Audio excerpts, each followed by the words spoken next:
Hoje é Sexta-feira Santa. Hoje nós lembramos da morte de Jesus Cristo. Mas você já parou para pensar o motivo de nós lembrarmos de uma morte? O que você considera como a vitória de Jesus? A sua morte ou a sua ressurreição?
É bem comum, e de certa forma até compreensível, nós olharmos para os eventos que nós lembramos nesses dias, a morte e a ressurreição de Jesus Cristo, e separarmos em dois momentos onde a morte foi um momento ruim, onde Jesus é derrotado por Satanás e por todas as pessoas que queriam matá-lo, mas que ele sai vitorioso em um segundo momento com a sua ressurreição. Mas por que eu disse que esse entendimento é de certa forma compreensível? Porque a morte não me parece algo que nós olhemos para ela com um sentimento de vitória. Muito pelo contrário. Nós comemoramos, por exemplo, quando nossos amigos ou familiares vencem uma enfermidade no hospital e voltam para casa vivos. Por que então nós iríamos olhar para a morte de Cristo como um evento onde ele saiu vitorioso? Aliás, vitorioso sobre o quê?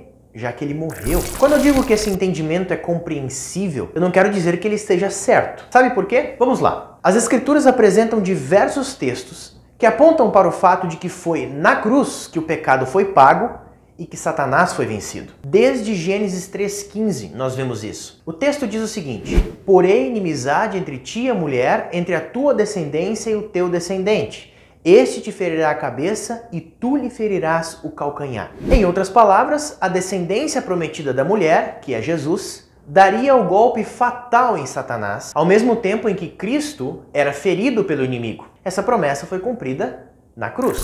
O evangelista João, no capítulo 12, versículo 32, relata um momento onde o próprio Jesus se refere à sua crucificação dizendo: eu, quando for levado da terra, atrairei todos a mim. E ele conecta isso à vitória sobre Satanás, dizendo lá no versículo anterior, versículo 31, chegou o momento de este mundo ser julgado e agora o seu príncipe será expulso. Ou seja, Jesus conecta a sua morte na cruz com a vitória sobre o príncipe deste mundo, que é Satanás. O apóstolo Paulo também conecta a vitória de Cristo à cruz, dizendo o seguinte: e quando vocês estavam mortos em seus delitos e pecados e na incircuncisão da carne, ele lhes deu vida juntamente com Cristo, perdoando todos os nossos pecados, cancelando o escrito de dívida que era contra nós e que constava nas ordenanças, o qual nos era prejudicial. Removeu-os inteiramente, cravando-os na cruz. E despojando os principados e as potestades, publicamente os expôs ao desprezo,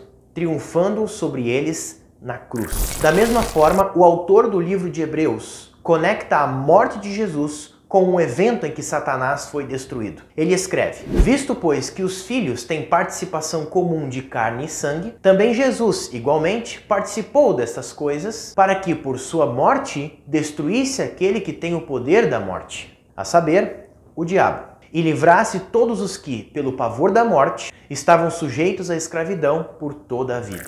A partir disso tudo que foi dito, e a partir de também outras evidências bíblicas, é possível dizer que nós não devemos considerar a morte de Jesus como uma derrota e a ressurreição como a vitória. Na verdade, as duas são, podemos assim dizer, parte de um mesmo pacote. Tem um teólogo chamado Gustav Holland que escreve um conhecidíssimo livro intitulado Christus Victor. E nessa obra ele enfatiza que tanto a cruz como o túmulo vazio são locais de vitória, onde o pecado e Satanás, demônios e morte foram destruídos. Essa maneira de olhar para os dois eventos, cruz e túmulo vazio, como vitória, e não um é vitória e o outro é derrota, deve ser a nossa também. Porque de fato foi na cruz que Jesus bradou a vitória, dizendo: está consumado. Na cruz, o pecado sofre um golpe fatal.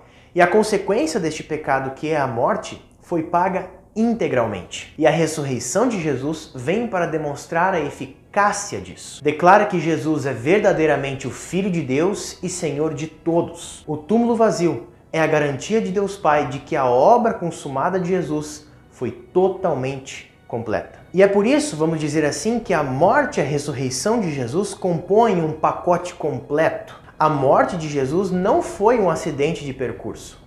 Tampouco a ressurreição foi uma tentativa de consertar esse acidente. Não, não. Cristo morreu porque estava no mundo para salvar o mundo. A morte e a ressurreição, ambos, fazem parte desse plano. Ou, como nós estamos dizendo nesse vídeo, formam o pacote completo.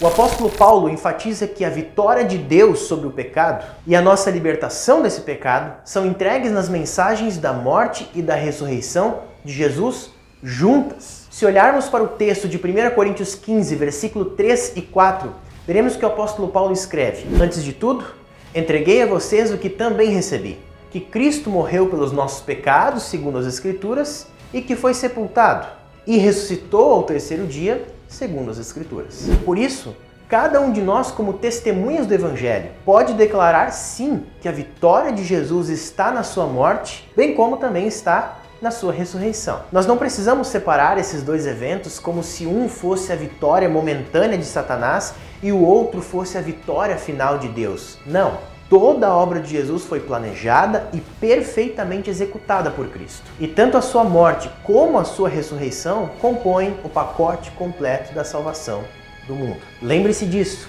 nessa Sexta-feira Santa. Hoje você comemora a vitória de Jesus sobre o pecado. Se você gostou desse vídeo, não se esqueça de deixar o seu like aqui embaixo também, se inscreve no canal, clica aí no sininho das notificações. A todos, as mais ricas bênçãos de Deus. E até a próxima. Tchau, tchau.